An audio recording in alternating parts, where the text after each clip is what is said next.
This is a sensitive issue because the men and women on the borders are sticking their life out every day. We bow down to them for their services to the country. All of us are well and doing what we have to do only because you are doing what you have to do, otherwise we wouldn't be able to do what we're doing.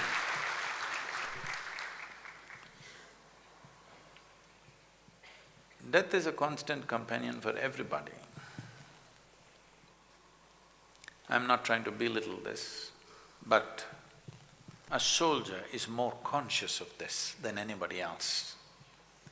Most other people believe generally that other people die. They never think they die. But a soldier knows he or she can die any moment. So that awareness makes the job very different from almost anything else that we can do. We must understand this, that in this country, one of the greatest teachings that have happened in this country, I'm not an expert on this, but one of the greatest teachings but is hugely recognized in India and across the planet by many, many learned people is the Gita. You must understand, Krishna chose to give the teaching in the battlefield. He could have done it. 12, 13 years they were in the jungle, peaceful jungles. He could have given the teaching there, they could have set up an ashram and given a teaching, but he chose battlefield because a human being never realizes the nature of who or she is unless mortality is hanging in their face. The reason why I'm constantly talking about death, I refer to people's death, but then it becomes very oppressive if I keep on talking about their death, so I keep talking about my death. To a point where recently somebody asked, is Sadhguru healthy? Is something wrong with his health?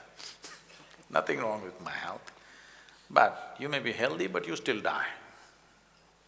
You may be young, you may still die. You may be fit, but you still die. Only when you're conscious of your mortality, exploring the nature of my existence becomes a natural aspiration. What is beyond this body?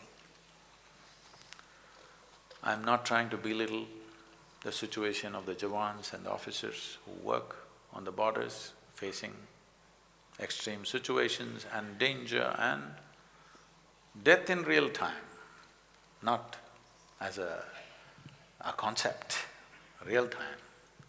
I'm not trying to in any way belittle that, but I'm saying